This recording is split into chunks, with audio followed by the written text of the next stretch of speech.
You may remember, of course, was it last year? We had a defection from the Conservatives over to the Labour Party. And of course, at the time, there were indeed talks at that time of there being a no confidence vote in Boris Johnson, but this defection to Labour very much, shall we say, put it to sleep. The Conservatives got a bit worried, shall we say, about acting against Boris Johnson then. And then, of course, you have to look back at then and think, maybe you should have acted against him now. Because also since the by-elections, there have been a wave of more letters to the 1922 committee. And I think this is very, very much trying to get them to go and change the rules. A lot of Conservative MPs are now looking at the numbers, given those two recent by-election defeats, given that, as we've talked about before, it is the Tory nightmare scenario. And then, of course, you've got the new intake of those red wall Tory MPs who are desperate not to be, shall we say, well, one-term MPs. And indeed, some of them, as we've already seen one defection, there are now rumours growing among that intake of those 2019 intake, not just from the red wall, but other places as well, that according to Labour insiders are now preparing to defect. Well, think about it this way. Your boss is so bad, you are guaranteed to lose your seat at the next election. You don't want to go down with the ship. So, okay, time to go and defect over to Labour. And I have no problem with Labour accepting these defectors, so long as you go, hey, look, you're a Labour politician now. This is what you support. I got no problem with that. I know a lot of people, other on the left, are like, how dare you accept a Tory MP? But what are you meant to do? Not accept them? There's a lot of people out there on the left who really don't know or understand how the politics game really gets played. And trust me, these defections, if they do come to fruition or they do happen to pass, are going to put even more pressure on Boris Johnson. So let's go diving into this article and find out more about these potential defections, shall we?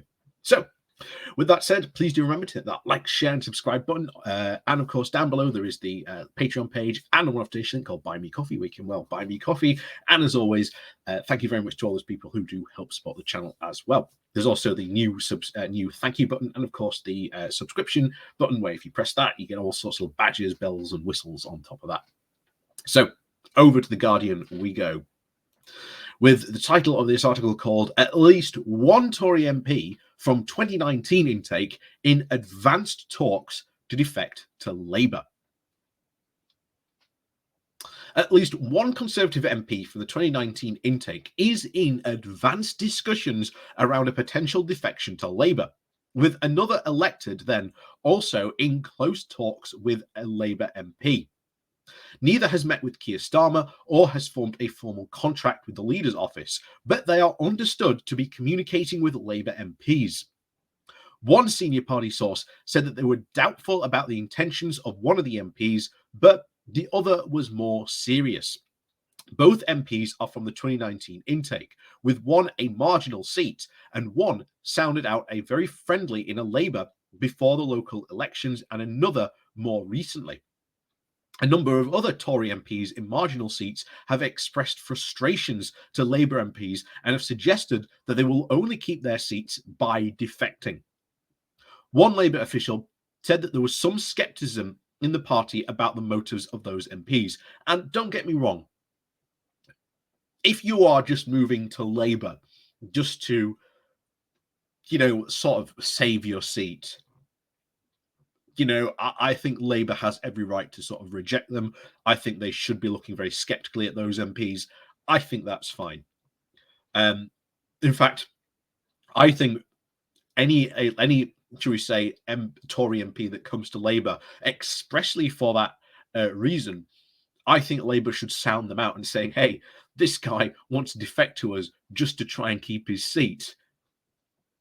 You know, as I've said, I think any defector that gets welcomed sort of into the Labour fold must become a full Labour MP. They must ditch their, shall we say, their blue wool and get a new, shall we say, red coat. There's going to be no dye jobs here. But yeah, that I think is still very much the case. I do think this is going to be sort of good, but of course, we don't want, shall we say, any secret Tory infiltrations and them well being Tories about it. Of course, this is also more and more of a push for more, of course, proportional representation, which again I think we do dearly need. But anyway, back to this. Another senior official said that the MPs had been told to manage the potential defectors themselves as a trusted counsel, rather than involve the chief whip and the party headquarters or the leader's office. So, okay, they're acting cautiously. That's good, as we said. The Sunday Times reported over the weekend that up to 6 MPs were considering defecting. That's a lot. And on Sunday, the MP for Bishop Auckland, Daphne Dyson, denied that she was considering defecting, as did Caroline Noakes, the MP for Romsey and Southampton North. Both voted against Boris Johnson in the recent no-confidence vote. Labour is ramping up its selection process for key marginal seats over the coming weeks, and party sources warned that potential defectors did not have long to make up their minds. So already, Labour are preparing for an early general election. There is a lot of talk around Westminster about there being an election this year. So it is good to see that at least Labour are on the ball preparing for that possibility. Anyway, they continued saying that if we've selected someone in a seat, we would want to field our candidate, one said. We are selecting good people, Keir's people, and that's who we would want to prioritise. Ultimately, we think we're going to win in these seats anyway. The Wakefield result shows we are on course to win back the vast majority of those seats. Johnson will be absent at this week's PMQs after very bruising by-election defeats in Wakefield and Tiverton and Houghton last Thursday, with Dominic Raab standing in for the Prime Minister. The defeats led to the resignation of his party chair, Oliver Dowden, and anger on the backbench was compounded by subsequent comments from Johnson that he intended to fight another 2 elections. Tory backbenchers, the majority of them who voted Johnson in the no-confidence vote, the vote in the coming weeks on the new members for the 1922 Executive Committee, who sets the rules of the no-confidence votes, and ministers for those on the government payroll cannot vote in the election. Several ministers in the committee have left to become ministerial aides, and Tory sources said that they expected them to be replaced by the critics of the Prime Minister, making it more likely that those rules will be changed to allow the new no-confidence vote. Currently, Johnson is protected from the vote for another year. One former minister said he had cautioned colleagues about agitating too soon for another vote, saying, "I think you can start to look ridiculous. My view is that it is the time for the cabinet to act now, that MPs no longer have the ability to do so," they said. No rule change will be able to come into force before September, meaning that Johnson's job is likely to be safe until the party conference. On Monday, the former cabinet minister, David Davis, who was called for Johnson to resign, said that he did not favour an immediate rule change, but said that the Prime Minister should instead check his approach. Do you want a leader, whoever it is, looking over his shoulder every month at his tax increase or whatever? I said no. I don't want the rules changed, he said. I don't think there will be a change either. So he's got to use that year to prove to us that he can actually deliver on the promises we gave at the 2019 elections, which was low tax. The simple truth is that these are priorities in everybody's life, and for most of the people in the red wall, those seats include seats like mine. I am from the north, and the first issue is paying the bills, and if the government is stopping you doing that, that's a real problem for a Tory government. Johnson, who is currently attending the G7 summit in Germany, insisted the matter of his leadership had been dealt with the no-confidence vote, saying, "We settled that a couple of weeks ago," he told reporters. So already there is still rumblings within the party about this. And the other thing that was very obviously brought up there, the Labour Party thinks there is going to be an early general election. They are already, in parliamentary selection process mode for getting those candidates in those seats.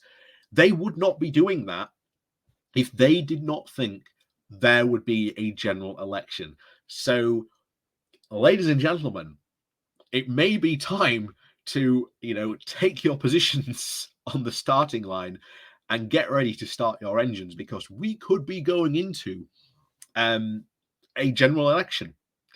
When Boris gets back from Germany, it could be very likely he calls an early general election. It's likely. It's not beyond the realms of possibility. And remember, this October has been cited as a potential election date. That's very possible. Who knows what could happen? Who knows? But the fact that obviously Labour is preparing, I think is the smart move.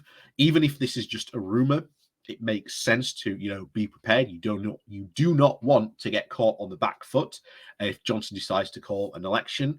In less than 6 months' time. Obviously, it's a good move.